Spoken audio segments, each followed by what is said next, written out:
Hallo und herzlich willkommen zu dem Video. Leider ohne Blitz. Die Maschine macht komische Geräusche. Wisst ihr, was es ist? Hört mal, wenn sie dreht. Schade jetzt ohne Blitz, aber ich weiß nicht, warum das jetzt nicht geht. Mein Akku ist fast leer, das ist vielleicht deswegen. Aber es muss jetzt mal sein. Jetzt. Diese... Das macht sie eigentlich nicht.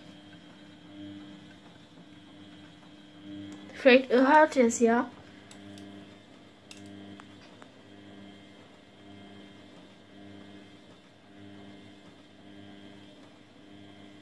Wisst ihr, was es ist? Also ich leider nicht. Könnt ihr es mir mal bitte in die Kommentare schreiben? Darüber wäre ich dann sehr, sehr, sehr, sehr glücklich. Und es hilft mir dann bestimmt auch viel weiter, was es sein könnte. Falls es sich noch nicht wieder gelegt hat, wenn sie fertig ist. Ja, dann vielen Dank fürs Zuschauen. Bis zum nächsten Video. Tschüss.